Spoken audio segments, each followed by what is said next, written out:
Alors, en ce qui concerne la correction de l'exercice qui porte sur le pH 3, voici la résolution. Tout d'abord, l'électronégativité du phosphore est de 2,1, celle de l'hydrogène est également de 2,1, et donc la différence d'électronégativité entre le phosphore et l'hydrogène vaut 0. On est donc dans les conditions d'une liaison covalente parfaite avec un partage donc équitable des électrons célibataires, puisque la différence d'électronégativité est inférieure à 0,4, inférieure ou égale à 0,4. Alors, au niveau de la situation initiale, selon Lewis, j'ai un atome de phosphore et 3 atomes d'hydrogène. Chaque hydrogène possède un électron célibataire sur sa couche externe et l'ion phosphore en possède 5, c'est-à-dire un doublet et 3 électrons célibataires. Au niveau de la situation finale, eh bien, il va y avoir un partage à chaque fois entre l'un des électrons célibataires du phosphore avec l'électron célibataire d'un hydrogène, un partage équitable, et donc c'est représenté par un simple trait sans aucune flèche. Donc voilà pour le pH 3 qui est en fait très simple. En ce qui concerne le MgI2, alors l'électronégativité du magnésium est de 1,2.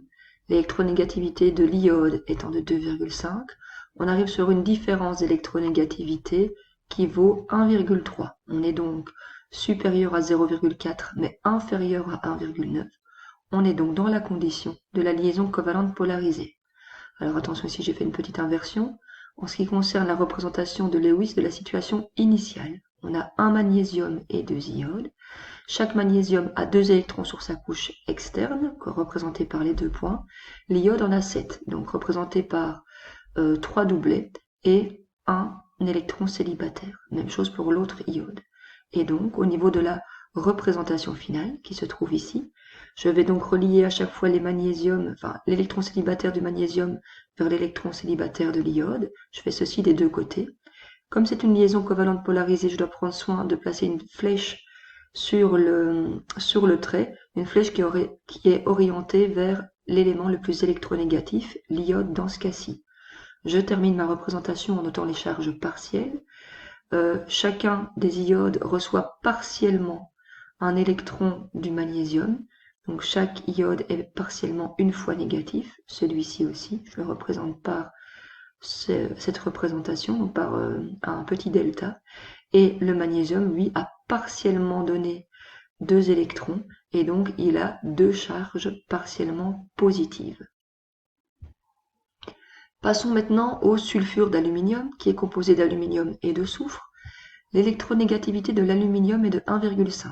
Celle du soufre est de 2,5. On a donc une différence d'électronégativité de 1, ce qui nous amène à avoir des liaisons de type covalente polarisée, puisque cette différence d'électronégativité est supérieure à 0,4, mais inférieure à 1,9. Au niveau de la situation initiale, si on la représente selon Lewis, nous avons 2 atomes d'aluminium, parce que c'est du Al2, et 3 atomes de soufre, puisque c'est du Al2S3.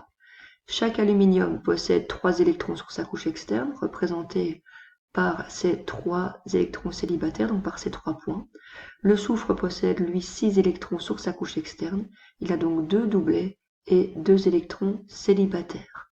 Pour la situation finale, on va en fait, donc, il va y avoir des partages entre les électrons célibataires de l'aluminium avec les électrons célibataires du soufre. Donc l'aluminium va donner ses 2 premiers électrons célibataires au premier soufre. Le troisième permettra de faire un lien avec le deuxième soufre.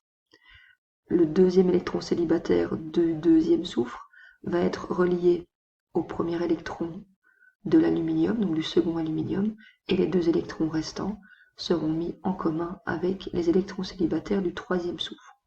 On pense ensuite à mettre les flèches orientées vers l'élément le plus électronégatif, dans ce cas-ci le soufre qui est de 2,5 par rapport à l'aluminium qui était à 1,5, ce qui signifie que les doublets d'électrons seront un peu plus proches des soufres que des aluminiums.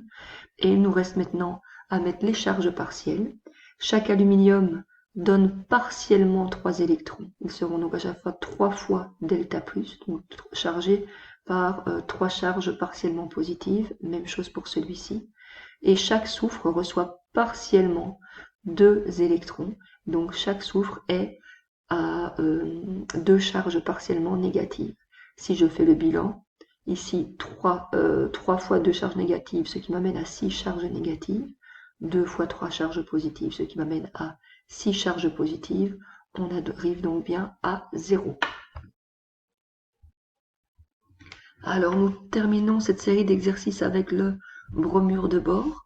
L'électronégativité du bore est de 2. L'électronégativité du brome est de 2,8. On arrive donc à une différence d'électronégativité de 0,8, ce qui nous met dans les conditions de la liaison covalente polarisée, car inférieure à 1,9 mais supérieure à 0,4.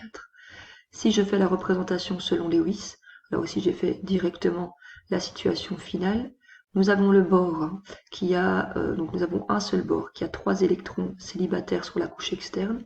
Nous avons par contre 3 bromes qui ont chacun 7 électrons sur la couche externe, c'est-à-dire 3 doublets et un électron célibataire.